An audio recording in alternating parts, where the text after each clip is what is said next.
So this is going to be on Facebook. It's going to be on Zoom. It's going to be on social.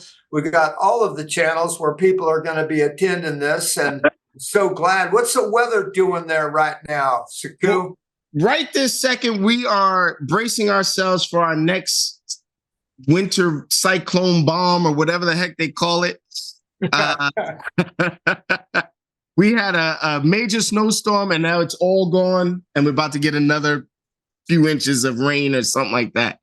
Yeah. We're either swimming or skiing over here, man.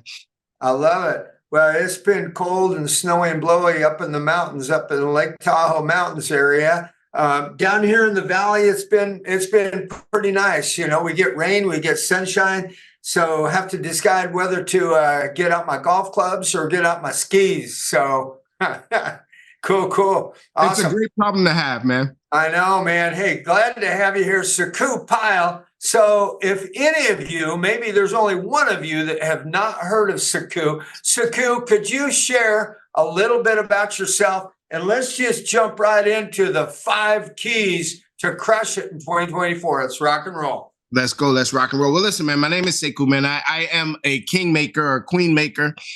I have been instrumental in developing over 15 top producing teams where they do well over 200 deals a year. I have a very simple ABC strategy to doing business, and it's not always be closing. It's attunement, buoyancy, and clarity, man. And that lends ourselves to what the topic of today is and will be. I believe that every agent within my ecosystem should be a millionaire, and so I only push for that kind of production. I believe that every agent in my ecosystem can do a deal a day if they lean in and they try. So I'm going to give you 5 tips today. I'm sorry. What'd you say, Trevor? Oh, it just needs to be, but where are you at? Tell everyone where you're located. I am in the Northeast. That is the North New Jersey, New York, Hudson County area. I am what I call a vertical market specialist, right? So all of my market, there's 500 units in each building. There's 500 buildings on each block. So I've got tons and tons and tons and tons of people that I have to market to. This is not a market where I can be passive and wait for business to come to me. I must go out. In an area where there's a bagel store in every corner, I got to make the world's greatest bagels. You know what I mean? Awesome. Let's rock and roll. Everybody turn on your video because he's going to bring the heat. I don't care if you're still in your pajamas, but let's rock and roll. Here we go, Sekou. All right, though, ladies and gentlemen. So listen, this is going to be hard hitting. I'm going to leave enough time for you guys to ask questions. Some of this stuff is going to be new to you. Some of this stuff is going to be damn new to you. Okay. So first things first. I think that every agent 2024 should recognize that the market has changed so drastically that it is almost incomprehensible for the agent that is only going to do it the way that business has been done. I think that you should allow AI to do all of the things that you would almost have to dredge through, meaning your listing, your listing descriptions, your photo descriptions, your invitations, your open house descriptions, et cetera, et cetera. I don't think you should spend one moment of brain power on that. So your first tip for 2024 should be master the art of asking questions. You're going to ask AI to do stuff for you that you would normally have to trudge through. And so, Mark, the great way to do that is to learn how to ask the questions, to create great prompts for AI. So, for example, I'm going to give you one quick example. I believe that every agent should do an open house, at least one open house off hours every week.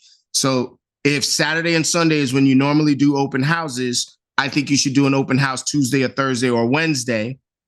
And as an example of what I'm talking about with AI, I believe you should ask AI to create the invitation.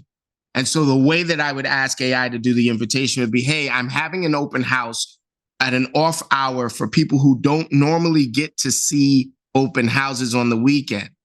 How would you construct an invitation to send to somebody that would come to an open house after work or after school or somehow or another in an off hour?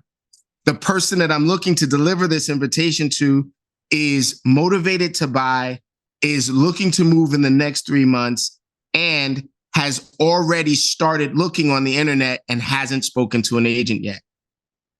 AI will spit out some amazing, amazing, wonderful things. And you may have to get it to recreate that invitation a few times before it gets to great. But what you won't be doing is spending 3 days putting together that invitation so that you can do that. So what I'm going to suggest you do is the tip number 1 is to leverage AI to automate as much as possible. Leverage AI to automate as much as possible. What in the place to be. All right. Tip number 2, and this is going to be key for your business. I'm going to do 2 things. I'm going to define it, and then I'm going to refine it. I think you should develop your brand. Listen to me carefully. I think you should develop your brand so that it is audaciously big. I think you should develop your brand so that it is audaciously big. So we've got the big team umbrella, right? Under Tom Davies, right? We've got this big team umbrella. EXP. Right? We've got EXP, then we've got this big team umbrella, and then we've got this, and that. How does my brand align with all that's there, right? EXP is a cloud-based brokerage. Tom Davies is a national name, such and such and such. Where does my brand fit into all of that? What up, Big Blake? I see Blake over there in Scottsdale, Arizona. What's going on? All right, so listen, your brand, listen to me very carefully, Mark. Your brand is a name that reminds people of a story they want to be a part of. Your brand is a name that reminds people of a story that you want to be a part of. You like that, Douglas? That's a pretty decent explanation, right? I like that. So your brand is a name that reminds people of a story that they want to be a part of. Now, Blake, I'm going to take this to the next level for you. A premium brand, Mercedes, Lexus, Tesla, a premium brand is a name that reminds people of a story that they'll pay top dollar to be a part of.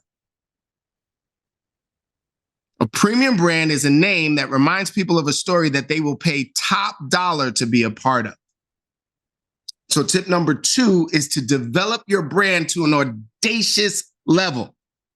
I want your brand, Tracy, to be a name that people are willing to pay an exorbitant amount to be a part of. Does that make sense?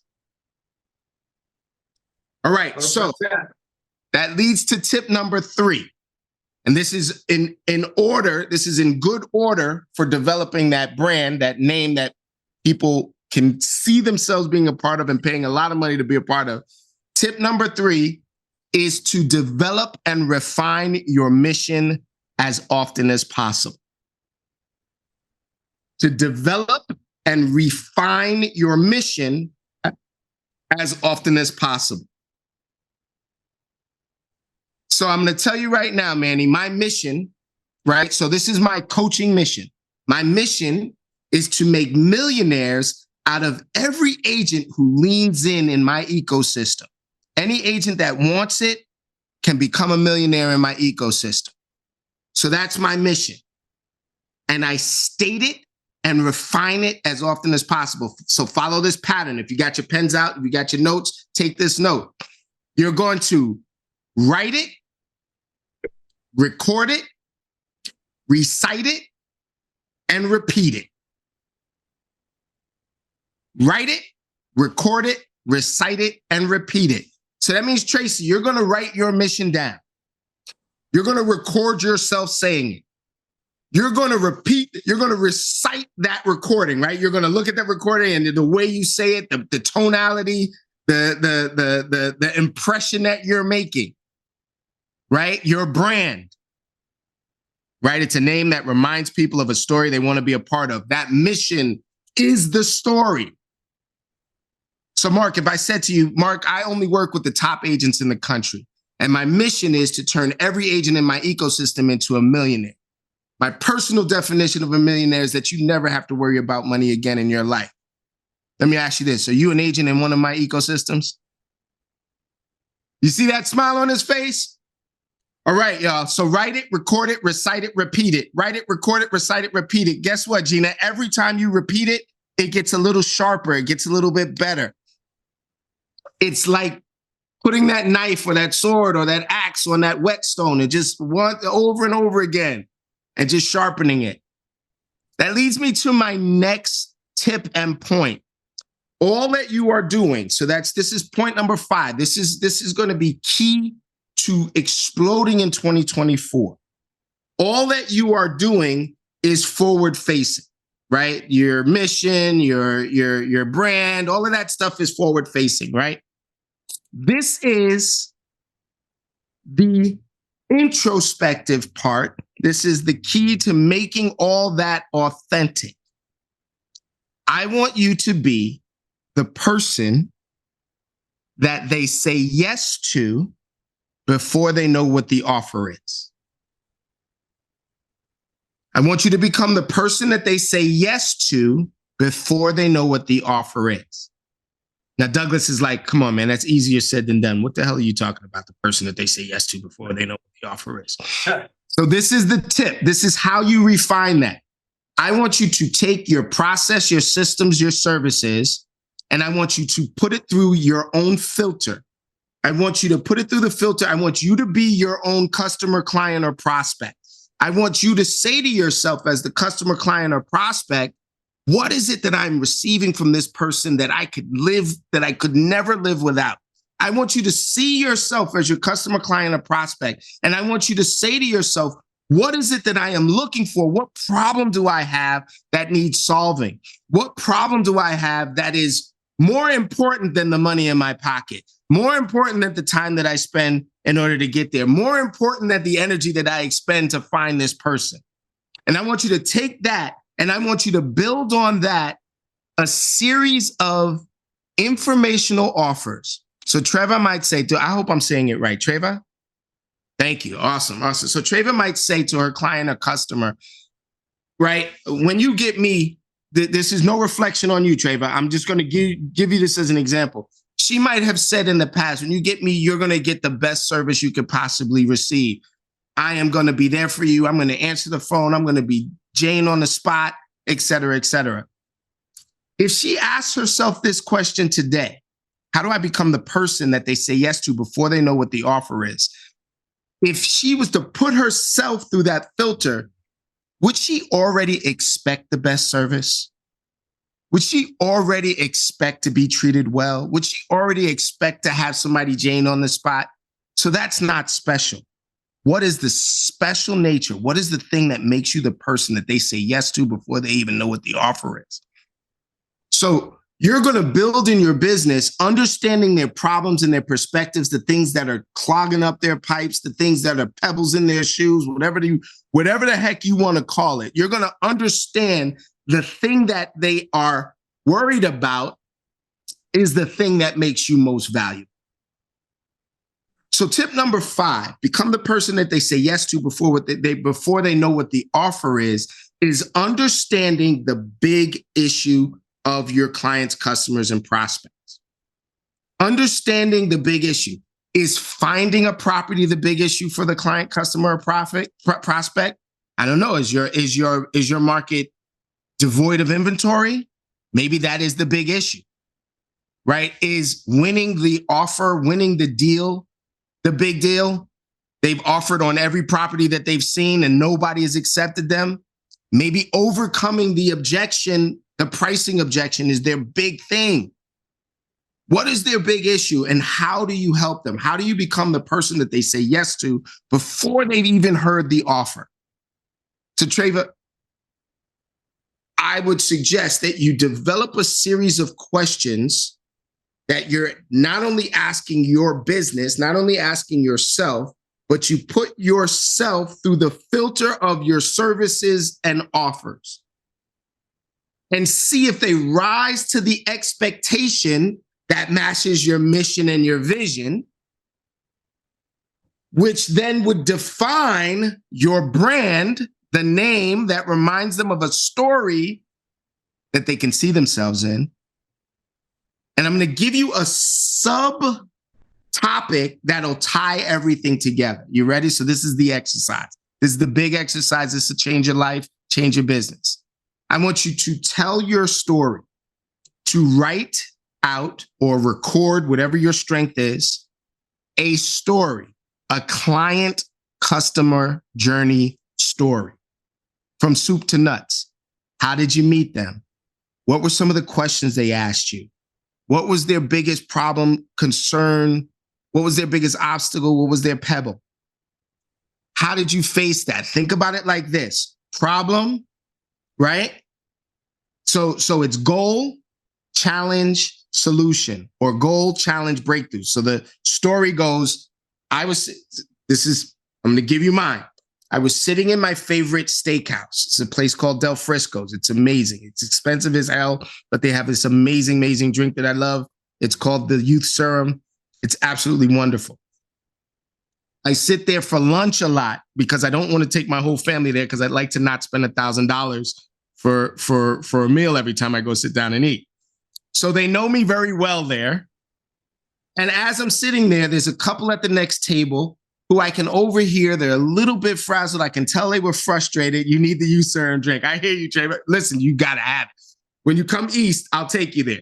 So when we go when I'm listening to this couple at the next table, sitting there and they're frustrated, I overhear them saying that they couldn't believe that they couldn't get into the properties that agent had set up for them. They came into town specifically to see those properties, and now they're going home with nothing.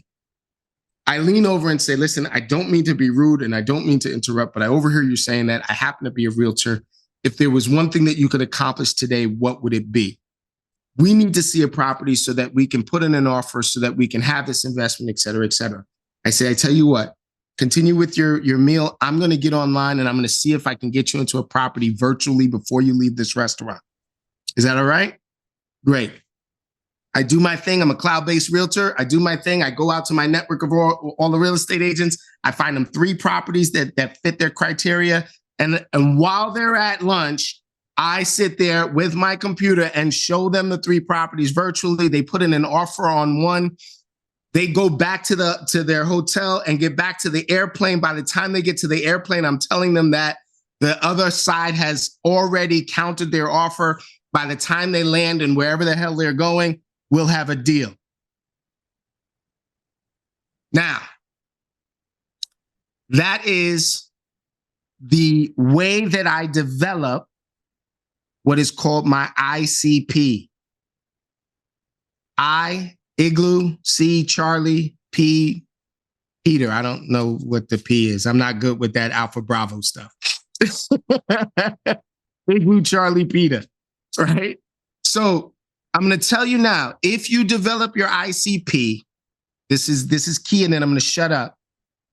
You will know where to hunt for your clients, customers, and prospects.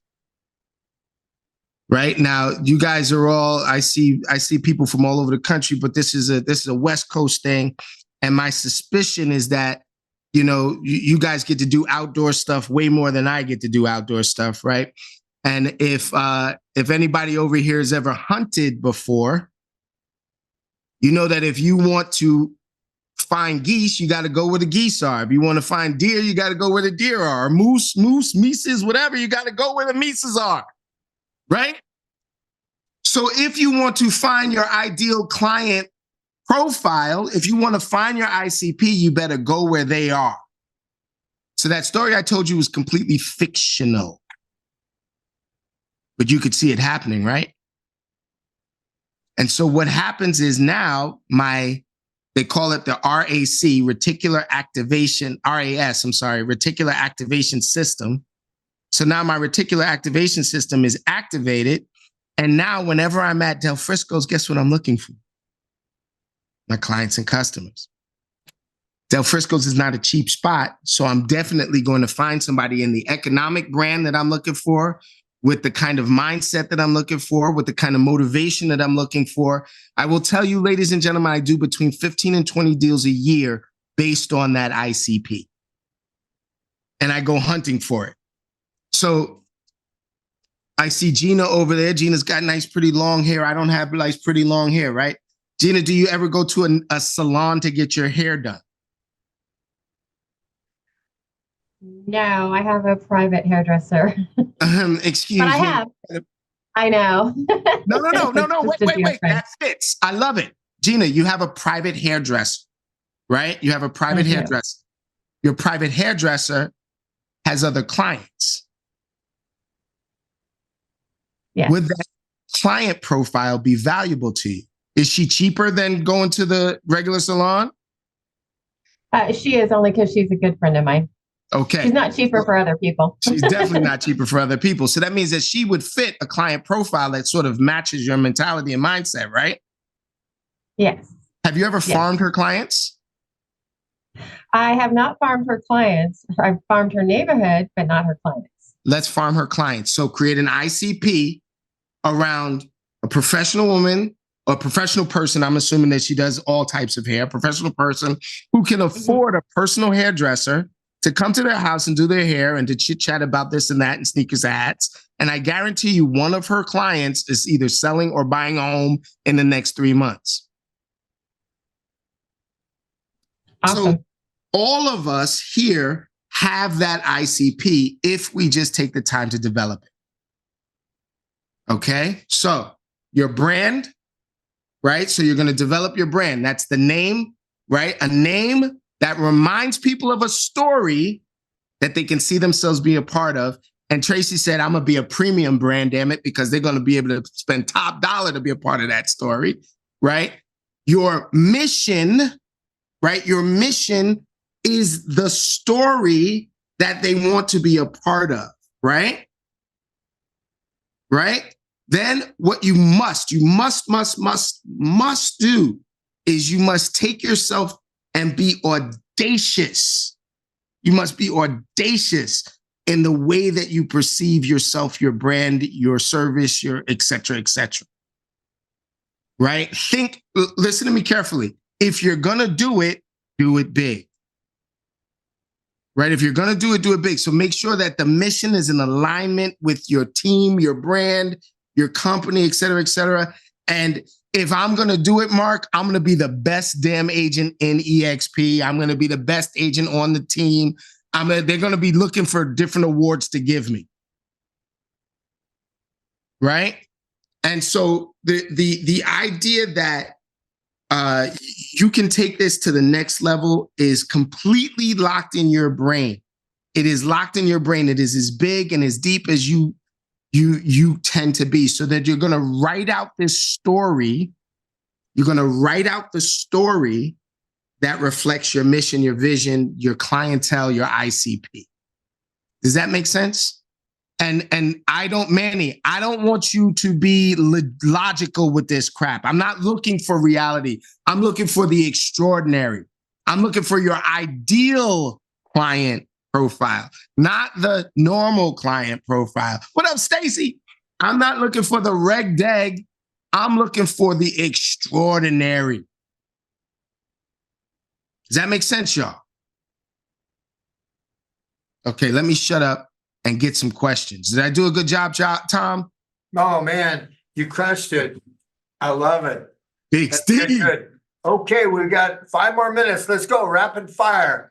If you've got a question, don't be shy. Someone else is probably wanting to ask the same damn thing.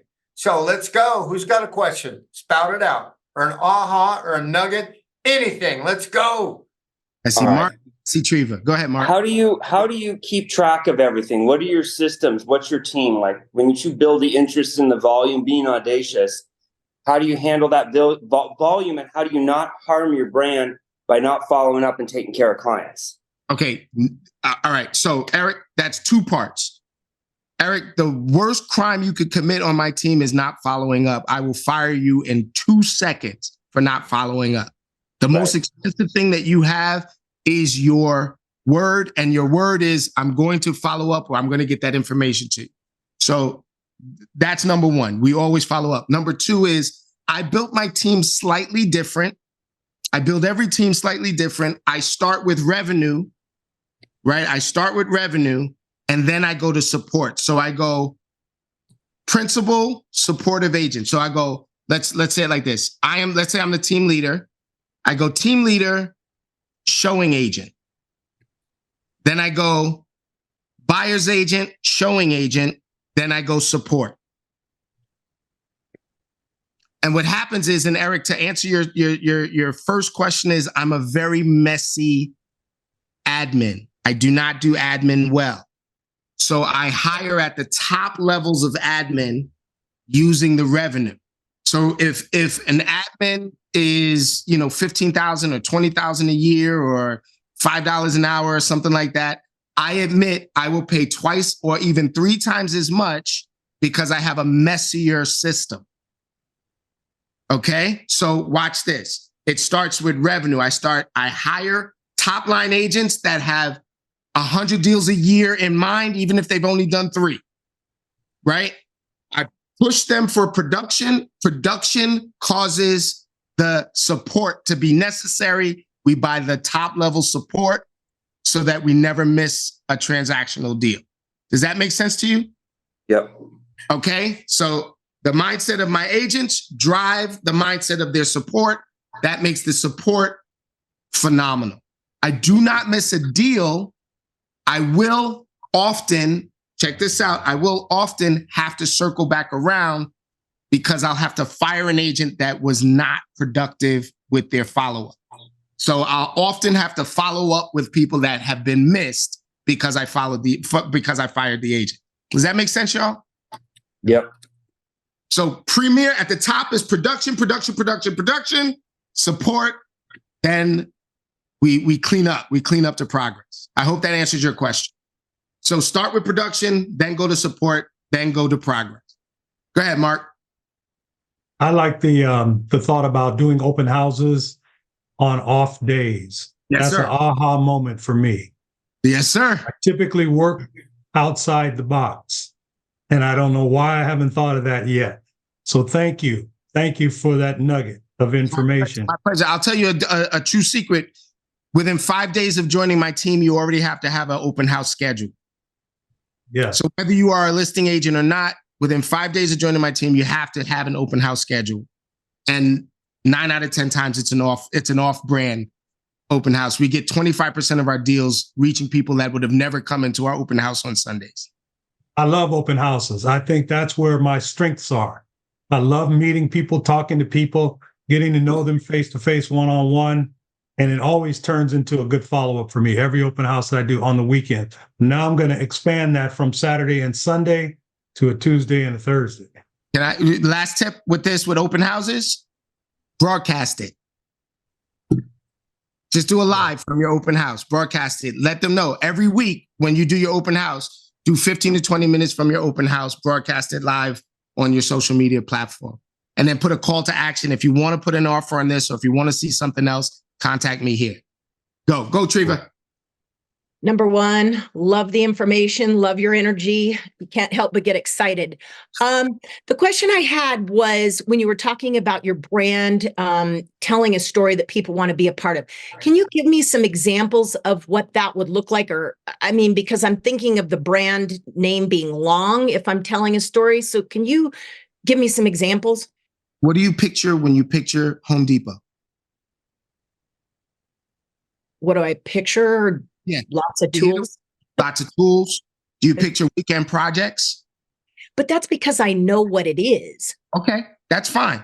Home Depot is 2 words and it creates a story around it. So we have to do every time we go live, every time we market a property, every time we list something, is create the story around the property. So do you live in the valley or do you live in the mountain? I live in Denver. So you live in Denver. Are you high up? Are you above that snow cap? Are you below? Well, it's still cold here, but we're below. Okay. So the story here is you're close to the skis, but you're not freezing your knees off or whatever. This is that. Like you can have a story of the lifestyle in Denver, right? So I'm from the East. Everything west of me is country, as far as I'm concerned. What is the story that you could tell me that would make me go, oh, Denver is not country, it's city, it's this, it's that, the food, the life, the living, et cetera, et cetera. You tell that story, then every time I hear your name, I'm going to attach that story to your name. Does that make sense? Yeah. Yeah. I hope that was clear. I hope that was a clear enough. That helped, for sure. Thank you. Okay. All right. Tom, I know we're right up against it. I don't want to go over. I don't want to be disrespectful. Yeah. Well, hey, this is awesome. Sekou, I thank you so much. You brought in the heat. So, hey, have a special announcement. Next Wednesday on our Atomic Habits, we have none other than Glenn Sanford, our founder, our CEO.